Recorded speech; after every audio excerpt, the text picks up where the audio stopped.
నమస్కారం తెలియజేసుకుంటూ మాట్లాడాల్సింది ఏమనగా ఆ రోజు సమైక్య ఆంధ్రప్రదేశ్ లోపల ఎన్నో ఉద్యమాలు చేసినాం. దిష్టి బొమ్మలు కాలబెట్టినాం, దాస్తా రోకలు చేసినాం, రైలు రోకలు చేసినాం, వంట వార్పులు అనుకుంటా ఎన్నో కార్యక్రమాలు చేసినా కూడా ఆ రోజున్న వైఎస్ రాజశేఖర్ కావచ్చు, చంద్రబాబు నాయుడు సమైక్య పాలకులు ఆ రోజు మమ్మల్ని కనీసం ఏది ముందస్తు కస్టడీగా పోలీస్ స్టేషన్లో తీసుకుపోయి చేసి కానీ ఎవరి మీద కేసులు పెట్టలేదు, ఏం లేదు. కాకపోతే కొన్ని రైలు రోగ కార్యక్రమాలు సెంట్రల్ గవర్నమెంట్ రైలు కాబట్టి కొన్ని ఇష్యూస్ అని అవి కూడా ఎత్తేసిండ్రు అవి కూడా. కానీ మేము ఆస్తుల నష్టం కానీ ఇవి కానీ గాంధేయ సిద్ధాంతంతో కేసీఆర్ గాంధేయ సిద్ధాంతము శాంతియుతంగా ప్రజా ఓటింగ్ ద్వారా రాజ్యాన్ని సాధించుకోవాలని అంబేద్కర్ చెప్పిన సూత్రాల ప్రకారము తెలంగాణ రాష్ట్రాన్ని తెచ్చుకున్నాం. కానీ ఈ పెట్రోల్ పోసి కాలబెట్టడం ఇట్లాంటివి అనేది మేము ఆ రోజు సమైక్య రాష్ట్రం లోపల ఉన్న మేము తెలంగాణ జెండా పట్టుకొని ఉద్యమాలు చేసిన రోజు కూడా ఏనాడు కూడా మేము ఎక్కడ ఇట్లాంటి మాటలు ఎక్కడ మాట్లాడలేదు మేము. కాకపోతే ఏంటంటే ఆంధ్ర దౌర్భాగ్యం కావచ్చు, రైలు రోగో చేసినాం కావచ్చు, అవన్నీ చేసినాం కావచ్చు. కానీ మేము ప్రజలను చైతన్యవంతం చేసినాం. మన రాష్ట్రానికి ఏమన్యాయం జరుగుతుంది, నీళ్లు పోయేవి, నిధులు ఇవి, ఆ నియామకాలు ఇవి అని వీటి మీద ప్రజలను చైతన్యవంతం చేసినాం. తెలంగాణ రాష్ట్రం సాధించుకున్నాం. కానీ ఈ తెలంగాణ సాధన లోపల కడియం శ్రీహరి గారి పాత్ర లేదు. ఆయన పాత్ర ఏనాడు లేదు. ఆయన సమాఖ్యాంధ్ర చంద్రబాబు నాయుడు దగ్గరే ఉన్నాడు. చివరి దశలో తెలంగాణ బిల్లు పాస్ అయిన తర్వాత అప్పుడు బయటకు వచ్చి ఆయన ఇలా నిన్న మేము మాట్లాడిన గన్పూర్లో కూడా మాట్లాడినాం. ఆయన వచ్చి కేసీఆర్ ఓన్ చేసుకొని ఆయన టీఆర్ఎస్ పార్టీకి వచ్చిండు. వచ్చినా పర్లేదు. కానీ ఆయన అదే కుతంత్రాలతో కుళ్ళు కుతంత్రాలతో నేనేది పెట్రోల్ పోసి కాలబెడతామంటే ఏంటి మీరు మీ కార్యకర్తలకు ఇచ్చే పద్ధతి అదేనా? మీకు ఇచ్చే ట్రైనింగ్ అదేనా? మేము అదే కేసీఆర్ కనుక ఇవాళ 1200 మంది ఆత్మ బలిదానాలు చేసుకున్నాం తప్ప కానీ ఎవరికి హాని చేయలేదు. మేము తెలంగాణ ఉద్యమంలో పట ఉన్నా లేకున్నా, జేబులో పైసలు ఉన్నా లేకున్నా, ఎవరు పైసలు ఇవ్వకుండా కూడా మేము జెండా పట్టుకొని తిరిగి తెలంగాణ రాష్ట్రాన్ని సాధించుకున్నాం. రాష్ట్రం సాధించుకున్న తర్వాత ఇవాళ మేము రోజువారీ ప్రెస్ మీట్లు పెట్టు, రోజు మాట్లాడు, ఈ వేడి వాతావరణం అంటే ఓన్లీ కడియం శ్రీహరి ద్వారానే వస్తుంది. ఇది ఆ రోజు కూడా వీళ్ళు ఏంటంటే ఈ గొడవల ద్వారా అసలు అభివృద్ధి అనేది కుంటుపడిపోతుంది. ఇలా నిన్న మొన్న వర్షం పడి రాళ్ళవాన గాలి ద్వారాలు లేచి రైతులకు గిట్టుబాటు ధర లేక రైతులు ఆగమైపోతారు. విద్యుత్ లైన్లు ఎవరు అధికారులు కూడా చక్కగా పనిచేసి శాంతియుతంగానే సాధించుకున్నాం రాష్ట్రాన్ని. మేము ఏది కానీ దిష్టి బొమ్మలు కాలబెట్టడం కామన్ అది. అంతేగాని మేము దిష్టి బొమ్మలు ఆడితే మేము నిజంగానే మనసులో కాలబెడతామంటే అదేమో కడియం శ్రీహరి మీకు ట్రైనింగ్ ఇచ్చాడు అట్లా చేయమని మాట్లాడమని ఎవరు చెప్పారు మీకు అట్లా మనసులోనే పెట్రోల్ పోసి కాలబెట్టమని? మేము అన్ని ఉద్యమాలు చేసి మేము బలిదానాలు చేసుకున్నాం. కాకపోతే ముళ్ళ కంచెల్లో పడ్డాం, దెబ్బలు పోలీసు లాఠీ దెబ్బలు పడ్డాం. కానీ మేము ఎవరి మీద తిరుగుబాటు బాష్పవాయు గోళాలు తీసుకున్నాం కావచ్చు. కానీ మేము ఇట్లాంటివి చేయలేదా? మేము రాష్ట్రాన్ని సాధించుకునే క్రమంలో కూడా మేము ఇట్లాంటి మేము మాటలు మాట్లాడలేదు అన్నాడు. కానీ మీరు ఎక్కడి నుంచి మాట్లాడి నేర్చుకున్నది అంటే ఎటుపోతుంది సాంప్రదాయం? అంటే గతంలో వాళ్ళు ఏదో సమైక్య పాలనలో కూడా నక్సలైట్లను వాళ్ళని వీళ్ళని అలిచిపెట్టి ఎన్కౌంటర్లు చేసి అవి చేసినట్టుగా ఇవాళ అదే పద్ధతి పోతుందా? మరి ఏంటిది ఇక్కడ అందరికి తొక్కిపడతారా ఈ రాష్ట్రం? ఈ తెలంగాణ ఈరోజు కూడా తెలంగాణ వచ్చినాక కూడా తెలంగాణ వచ్చిన తర్వాత మేము ఎందుకు సాధించుకున్నాం? ఇలా మండలాలు వస్తున్నాయి, జిల్లాలు వస్తున్నాయి, రాష్ట్రం అభివృద్ధి చెందాలనే ప్రత్యేక రాష్ట్రం కోరుకున్నాం.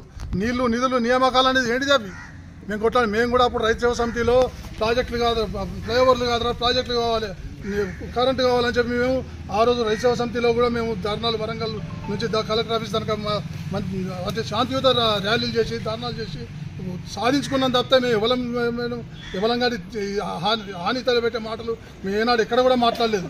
కాబట్టి ఇకనైనా మీ నాయకుడే కావచ్చు, మీరు ప్రోత్సహించి రెచ్చగొట్టినా కూడా అరే నినాగా మొన్న మేము ఆ పార్టీలో కాంగ్రెస్ ఉన్నప్పుడు మీ పార్టీ అంటే మీ యొక్క కడియం శ్రీహరి అనుచరుడే నీ మీద ఎస్సీ ఎస్టీ కేసు పెట్టించి లోపడైతే మళ్ళీ మేమందరం సింగపురం ఇంద్ర మేడం మేమందరం కలిసి మళ్ళీ రిక్వెస్ట్ చేసి వద్దు ప్లాన్లు ఉన్నారు వాళ్ళు కథాకారకన్నా జీవితం పొట్ట మీద కొట్టద్దు అని చెప్పి మొత్తం మేము ఇచ్చేసి కాపాడుకున్నాం. తెలియదా నీకు ఎవరు ఏంది అనేది? ఎవరు మేము మాట్లాడు పల్లరాజేశ్వరి ఈ ప్రాంతం వాడు, ఈ పక్కకున్న ఆయన భూమి ఉన్నది, జాగా ఉన్నది, వ్యవసాయం ఉన్నది. ఇక్కడ ఎవరు ఆయనకు ఎస్సీ కాన్స్టిట్యున్సీలో ఆయన పెత్తనం ఏందని అంటారు. ఆయన ఒక నాయకుడు కాబట్టి ఆయన చేసిండే ఆయన ఈ రోడ్డు చేసిండు, ఈ మండలం గిట్లా చేసిన రోడ్డు కాదా? అట్లా చేస్తే నీకు ఇంకా ఆ రోడ్డుతో పనిలేదు కదా? ఆ ఊరోళ్ళకి వద్దు ఆ రోడ్డు, ఆ ఊరోళ్ళు ప్రజలు కదా? మరి నువ్వు ఇట్లా అట్లా ఈ రోడ్డు ఇంకా మనకు రోడ్లు చాలా అవసరం ఉన్నాయి కదా? ఆ రోడ్డు మీద ఎందుకు ఎడతాను? లేని రోడ్లను తీసుకొచ్చి మంచిగా చేస్తే అందరూ కూడా మంచిగా సుభిక్షంగా పోతారు కదా? నేను లేదా దాన్ని ఆ రోడ్డు నువ్వే చేయరాదు? అది పల్లసారి చేసినాడు. ఆ రోడ్డు మీద నువ్వు మళ్ళీ చేయదు, ఆ రోడ్డు ముట్టుకోకు మళ్ళా. ఇలా పీసరకు రోడ్డు ఉన్నది. మదేవడం కొత్తకొండ నుంచి ఎన్నో గుంతలలో పడుకుంటా లేచుకుంటూ పోతాను జనాలు. కొత్తకొండ వేడేది మండలం నుంచి కొత్తకొండ టెంపుల్ పోయేది ఎప్పటికీ రద్దీగా ఉండే ప్రాంతమైన కొత్తకొండకు మేము మా చిన్నప్పటి నుంచి చూస్తాను. అదే బొందల్లోకి వెళ్ళిపోతాను. ఏం ఒక్కరు చేయరు దాన్ని. ఇవాళ కుంటాపూర్లో పీసర మధ్యలో మొత్తం వర్షాలు పడి రోడ్డు మొత్తం కట్ అయిపోతే తెలంగాణ బొద్దాకల్లా అక్కడ గ్యాస్ కంపెనీకి పోయేటోళ్ళు కావచ్చు, నీళ్ళ పోయేటోళ్ళు అక్కడ బొందలా పడతారు. అట్లాంటి రోడ్లు అభివృద్ధి చేయండి. అంతేకాని రోడ్లే లేనట్టు ఇవి చేయనట్టు ఆయన గారోడు గట్ల తెచ్చుకున్నాడు, ఆయన ఇంటి కోసం తెచ్చుకున్నాడు. అరే ఇంటి కోసం తెచ్చుకున్నాడు, ఆయన ప్రాంత ఆయన ఎస్సీ కాదు, ఆయన రేపు పొద్దున ఎమ్మెల్యే పోటీ చేయడు. ఇక్కడ ఆయనకు ఓట్లు వేసేటోడు కాదు, ఆయన నిల్చునేటోడు కాదు. నిల్చునేది ఎస్సీ అభ్యర్థులే. ఎస్సీ అభ్యర్థులలో ఎవరు నిల్చున్నా కూడా నీ పార్టీ తరఫున నువ్వు చేసుకుంటా కావచ్చు, మా పార్టీ తరఫున మేము చేసుకుంటాం కావచ్చు. ఆయన ఏదో ఆయనకు ఉన్న సింపతం పడి ఆయన ఏం చేసిండు, ఆ రోడ్ ఏదో పట్టుకొచ్చిండు చేసిండు. మండలం నాకు వేయలేదు కాబట్టి, నా ఊరు కాబట్టి నేను మండలం చేసుకుంటా అని చెప్పి చేసిండు. కానీ తప్పే ఉన్నది అలా. ఆయన కృషి ఎక్కువ చేసిండు. మరి మీరు ఇంకోటి చేయండి.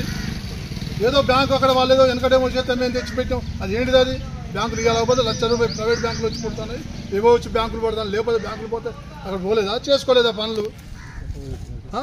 అదే బ్యాంకే గొప్ప. ఇక్కడ ఇంకేం జరిగినాయి? అందరికి ఇలా సహజంగా అందరూ ఎదుగుతాం. ఇవాళ సెల్ ఫోన్ వచ్చింది. ఒకప్పుడు రూపాయి కాయిన్ పెట్టి మాట్లాడినా, ఒకప్పుడు ట్రంక్ కాల్ చేసి బుక్ చేసుకున్నాం. ఇలా మొబైల్ ఫోన్ చేతులకు వచ్చింది.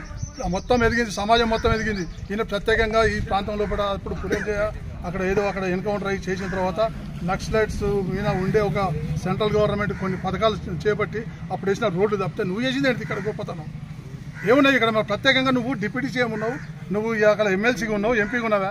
నువ్వు ఒక ప్రత్యేక ప్యాకేజ్ చూపించి ఒక్కటి ఈ కాన్స్టిట్యున్సీ మీద. సరే పల్లరాజు రెడ్డి చేసాడు, నీ ప్రత్యేక ప్యాకేజ్ ఒక్కటి చూపించు మాకు. నువ్వు డిప్యూటీ సీఎం అంటే సీఎం తర్వాత సీఎమే కదా. నువ్వు ఈ కాన్స్టిట్యున్సీకి ఏం చేసినావు? గన్పూర్కి ఏం చేసినావు?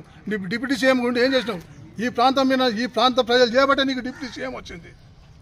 ఈ గన్పూర్ కాన్స్టిట్యున్సీ చేయబట్టే నీకు డిప్యూటీ సీఎం వచ్చింది. ఇవాళ నీ కూతురు ఎంపీ అయిందంటే కూడా ఈ ప్రాంతం వాళ్ళు వీళ్ళ శిక్ష మా ఇవాళ గణపురం గట్ట ప్రజలదే. చేయండి, అభివృద్ధి చేయాలనుకుంటే ఎన్నో ఉన్నాయి. కానీ మేము ఏనాడు కూడా తెలంగాణ ఉద్యమాలు చేసినాము, కానీ శాంతియుతంగా చేసినాం. ఎవ్వరేమైనా మేము ఆత్మహత్య బలిదానాలు చేసుకున్నాం తప్పితే ఒకళ్ళ మేము చంపుతాం, పొడుతాం, ఇట్లా ఈ పెట్రోల్ పోతాం, ఖాతాలుగా పెడతాం, ఇట్లాంటివి మేము ఏనాడు మాట్లాడలేదు. ఆ భాష వద్దు. ఇంకోటి ఏంటంటే మేము అవసరం అనుకుంటే త్యాగాలే సిద్ధం. కానీ మీరు దాడి చేస్తామన్నంత మాత్రాన మేము దాడిలో దిగేటోళ్ళం కాదు. మేము అవసరం అనుకుంటే మేము ఆమరణ నిరాక్ష, మాకు పనులు కాకపోతే సామూహిక నిరాక్ష, అట్లాంటి శాంతియుత మార్గాలనే పనులు సాధించుకుంటాం. మాకు కేసీఆర్ మాకు మంచి ఆ రోజే మేము చాలా మా తెలంగాణ వాదులందరికీ మంచి ట్రైనింగ్ ఇచ్చిండు. మీలాంటి వాళ్ళు వచ్చి కేసీఆర్ని ఇలా బదనాం చేసి పాపం ఆ గవర్నమెంట్ పడగొట్టిండ్రు. ఇట్లాంటి వాళ్ళు వచ్చి కానీ ఉద్యమం చేయని వాళ్ళు అంత వచ్చి కేసీఆర్ పక్కన మేకవన్న పులి లెక్క మొత్తం దాన్ని కుట్రలు కుతంత్రాలు మెల్ల నైపుణ్యాలతో ఇచ్చేసి ఉద్యమకారులకు అన్యాయం చేసి ఇట్లాంటి వాళ్ళు వచ్చి ఇలా కేసీఆర్ గవర్నమెంట్కి అన్యాయం చేసి గవర్నమెంట్ పోగొట్టింది తప్పితే ఇలా కేసీఆర్ ఇలా పథకాలు లేవు. ఇలా కళ్యాణ లక్ష్మి కావచ్చు, రైతు బంధు కావచ్చు, రుణమాఫీ కావచ్చు, ఎన్నో పథకాలు ఇవాళ రైతులకు నిరంతర విద్యుత్ కావచ్చు, సాగునీరు, తాగునీరు, అన్ని రకాల పనులు చేసిన కేసీఆర్ ఇలా ఓడిపోయింది అంటే మీలాంటి వాళ్ళు ఆ పార్టీలకు వచ్చింది. ఇలా ఇచ్చేసి మళ్ళీ ఇలా రేవంత్ రెడ్డి దగ్గర పోయినారు.